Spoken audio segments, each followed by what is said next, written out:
Hello बच्चों, मैं हूं आपके साथ दुर्गेश भारद्वाज। तो बच्चों, स्वागत है आपका एक बार फिर से हमारे YouTube channel study with UP वाली शिक्षा में। तो बच्चों, यदि आपको हमारी वीडियो पसंद आए तो प्लीज़ इसे लाइक एंड शेयर ज़रूर करें और अगली वीडियो के लिए आप इस चैनल को सब्सक्राइब जरूर करें तथा बेल आइकन को दबाना न भूलें ताकि आपको हमारी अगली वीडियो सबसे पहले प्राप्त हो सके। तो चलिए आज की वीडियो शुरू करते हैं। देखी देखी रघुबीर तन सुरमनाव धरी धीर, भरे बिलोचन प्रेम जल पुलकावली शरीर। नीके निरखी नयन भरी शोभा, पितुपन सुमेरी बहुरी मनु क्षोभा।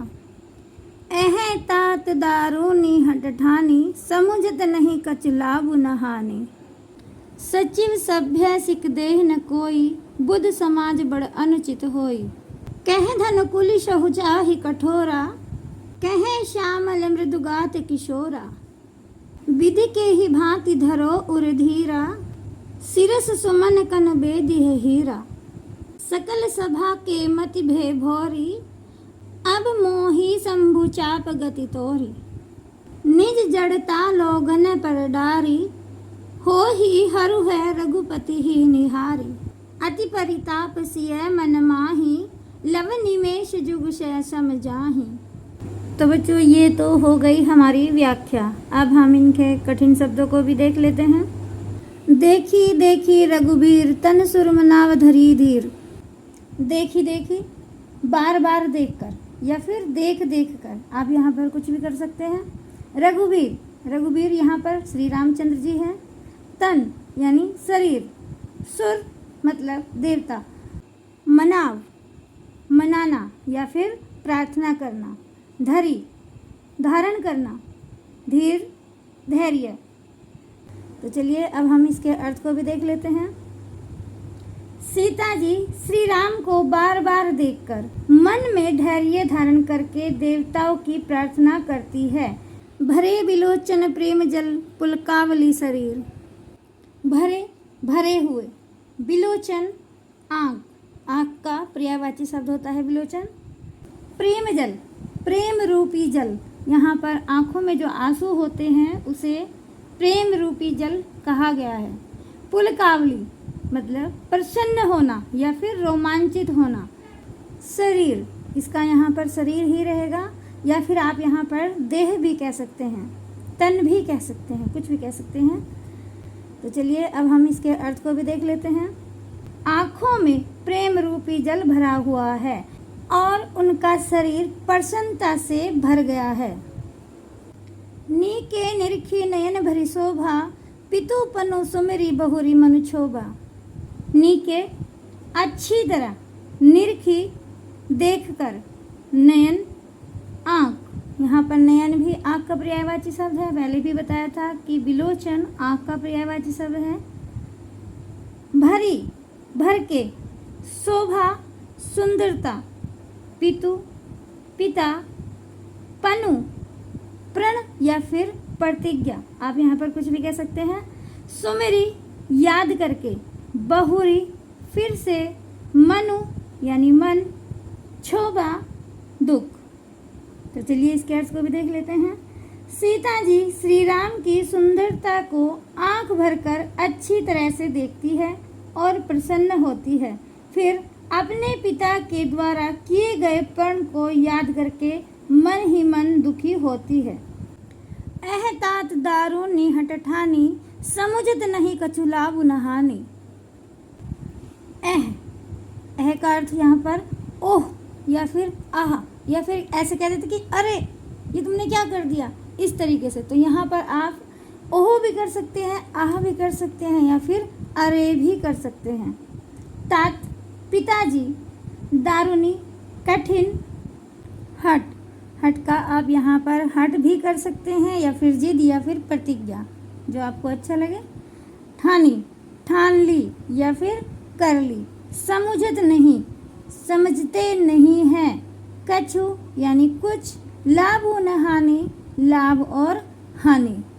इसके अर्थ को भी देख लेते हैं। ओह पिताजी, आपने इतनी कठिन प्रतिज्ञा क्यों ठान ली? आपने इस कठिन प्रतिज्ञा के लाभ और हानि के बारे में कुछ भी विचार नहीं किया। सचिव सभ्य सिख देई न कोई, बुद्ध समाज बड़ अनुचित होई। सचिव मंत्रीगण सभ्य भय के कारण, सिख यानी सलाह, देई न कोई कोई नहीं देता, बुद्ध ज्ञानी समाज, समाज का अर्थ संसार भी है लेकिन आप इसे यहाँ पर समाज भी कह सकते हैं। बड़ा अनुचित अन्याय या फिर अनुचित भी कह सकते हैं। होई हो रहा। अब इसका अर्थ भी देख लेते हैं। कोई भी मंत्रीगण भय के कारण आपको सलाह नहीं देता, इतने बड़े ज्ञानी समाज में अन्याय हो रहा है। कह धनुकुल सहु चाहि कठोरा, कह श्यामल मृदुगात किशोरा।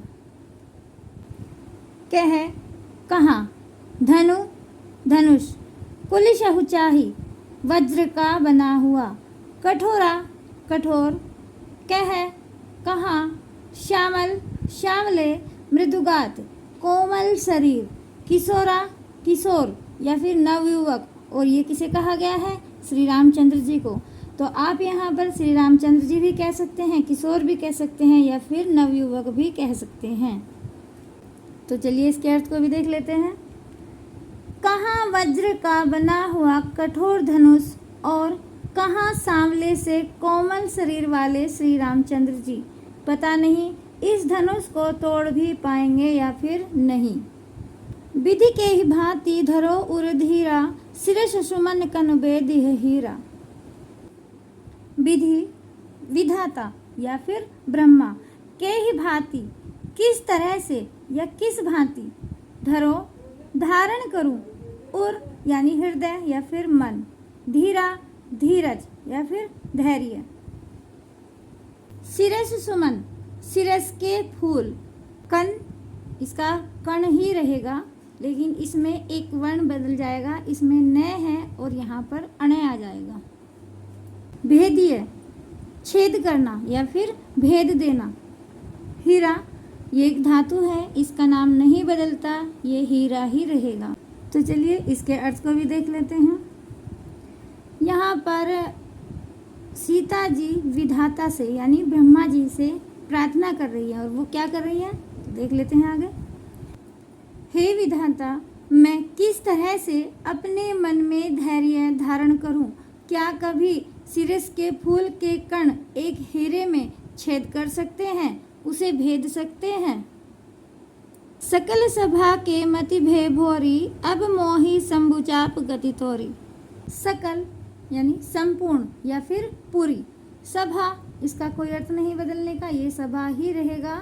के मतलब की, मति बुद्धि भय हो गई, भोरी यानी भोली या फिर बावली।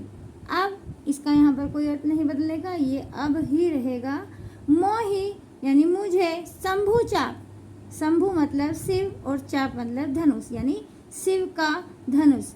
गति आश्रय या फिर सहारा, तोरी तेरी या फिर आपकी या फिर तुम्हारी। आप जो भी इसमें से शब्द लेना चाहते हैं वो ले सकते हैं। तो चलिए अब इसके अर्थ को भी देख लेते हैं। पूरी सभा में बैठे हुए लोगों की बुद्धि बावली हो गई है, इसलिए हे शिव धनुष, अब मुझे आपका ही आश्रय है। निज जड़ता लोगन पर डारी, हो ही हरुए रघुपति ही निहारी।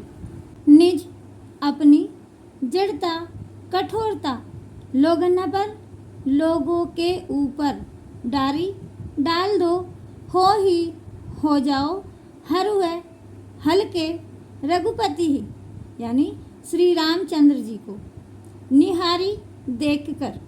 तो यहाँ पर इसका अर्थ भी देख लेते हैं। हे शिव धनुष, आप अपनी कठोरता यहाँ पर बैठे हुए लोगों के ऊपर डाल दो और श्री राम को देखकर उतने ही हल्के हो जाओ। अति परिताप सिय मन माही, लव निमेष जुग से समझाही। अति अत्यधिक, परिताप कष्ट या फिर दुख, सिय सीता जी, मन माही मन में ही, लव कुछ क्षण या फिर कुछ समय, निमेष पलक झपकाना, जुग यानी युग, शय यानी 100, 100 जिसे इंग्लिश में 100 भी कहते हैं, सम बराबर, जा ही गुजरना या फिर लग रहा है।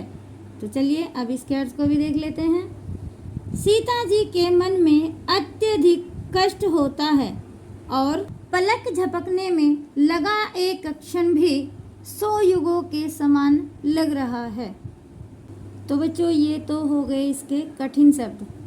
चलिए अब हम इसके संदर्भ, प्रसंग और व्याख्या इन्हें भी देख लेते हैं। संदर्भ, प्रस्तुत दोहा हमारी पाठ्य पुस्तक के काव्य खंड के धनुष भंग शीर्षक से उद्धृत है।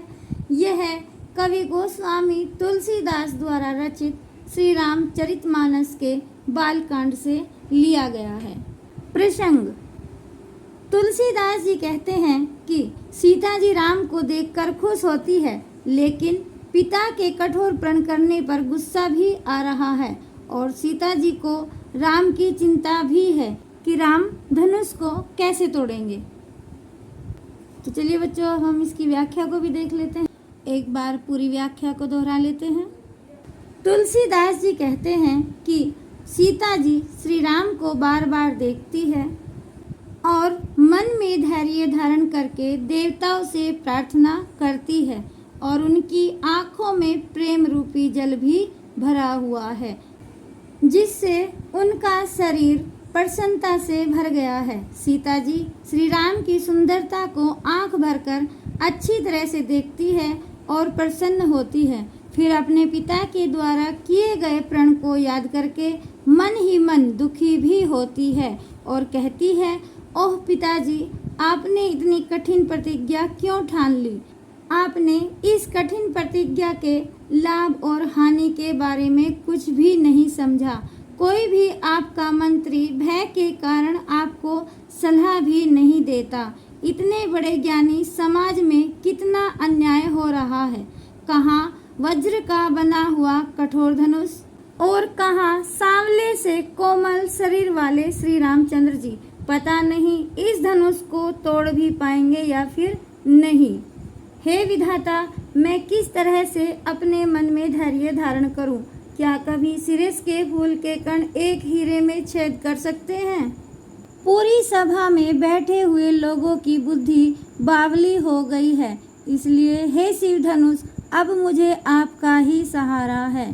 सीता जी कहती हैं कि हे शिव धनुष, आप अपनी कठोरता यहाँ पर बैठे हुए लोगों के ऊपर डाल दो और श्री राम को देखकर उतने ही हल्के हो जाओ। यह सब सोचते हुए सीता जी के मन में अत्यधिक कष्ट होता है और पलक झपकने में लगा एक क्षण भी 100 युगों के समान लगने लगता है। तो बच्चों यहाँ तक संदर्भ, प्रसंग और व्याख्या और कठिन शब्द ये सभी पूरे हो चुके हैं। अब हम इसके काव्य सौंदर्य को भी देख लेते हैं।